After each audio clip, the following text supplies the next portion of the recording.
Bet kaip ir, sakykime, rungtynėmis taško esu patenkintas, kad pagaliau, sakykime, laimėjom prieš tą Panevėžį ir apskritai laimėjom čia po eilę nesėkmių. Bet iš esmės, sakykime, žaidimų, mes negalim tai banguoti. Nuo +7 iki -9, po to vėl vytis, po to tąsimas, sakykime, per ketvirtą kėlinį, kieno svarstyklės galų gale pasvers į vieną į kitą pusę. Aišku, galbūt, sakau, nusišypsojo laimė mums šiandien.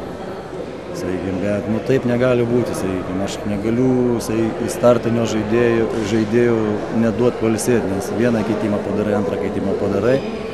Ir sakau, tas rezultatas, teigiamas rezultatas virsta neigiamu. Tai, sakykime, šituo aspektu mums dar reikia daug dirbti, sakykime, o kita vertus,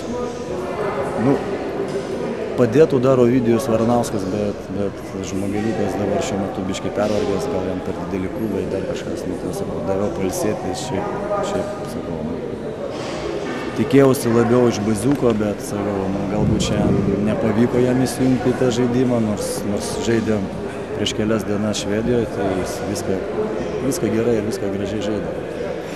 Situacija tokia, o rungtynės, tai, sakau, buvo banguotos, taip mes neturim mes taip teisės žaisti, jeigu norim kažką solidžiai atrodyti ir žaisti toliau. Kas atitinka trečiam kėliny, kai komanda ne pirmas rungtynės krenta į tokią duobę ir šiandien pavyko išlipti, o kartais būna, kad... Aš galvoju, kad vienas variantas yra, sakykime, pirma pati ta ataka. Nežinau, man taip iš šono atrodo. Viskas idealiai, kamuoliukas suvaikščiojo, sakykime, Virgis vienu lėtimu pervedė po krepšių ir mūsų centras nesugebėjo įmesti laisvės iš po krepšio. Bėgas, sakykime, pats susinervavęs, kiti pyksta, kad sudarė visas sąlygas. Gal tas persiduoda visiems kitiem. Ir sakau, žmonės biški pervargsta. Aš sakau, pakeičiau keli žmonės, viskas, minusinis rezultatas. O laikyti po 40 minučių, tai jie fiziškai nepatempia, nes amžius toksai. Kuo šiandien esat patenkintas būtent su Kauno žaidime? Tai vėlgi, kaip ir sakau, tas bangavimas, žaidėjų bangavimas, plius įsijungimas kai kurių žaidėjų nuo suolo.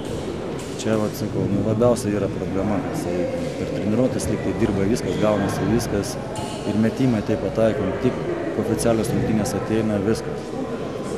Nieko negalim iš toliai padaryti, o kažkada esu sakęs savo vaikinams, kad, sakau, jeigu mes taip tritaškius pradėtumėm pataikinti bent jau 35–40% taiklumo, tai tada ir atsidarytų 3 sekundžių zoną ir tada šis palengvėtų.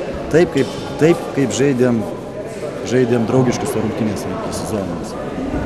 Procentas, bendros komandos procentas buvo 65% tritaškių, tai čia daug ką pasako.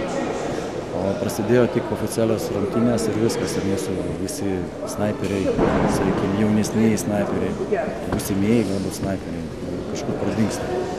Virgis dar patraukė. Gintaras gerai tam dar savo aštriais prasiveržimais kažką. Plius, kad, sakau, akcentuoja, kad tas kamuoliukas judėtų, nes pas mus dar, jau į tą pusę gerėja, bet pas mus vis dar daugiau kamuolys rankose buksena, pas vieną, pas kitą žaidėją, negu, sakykime, vaikšto aikštelėje po perimetrą 3 sekundžių zoną. Tik, kad keli, patys matėt, keli pasai staigos, jau laisvės vienas metas, laisvės kitas metas. Nereikia ten ieškoti kokių tai padėčių. Super sunkiau.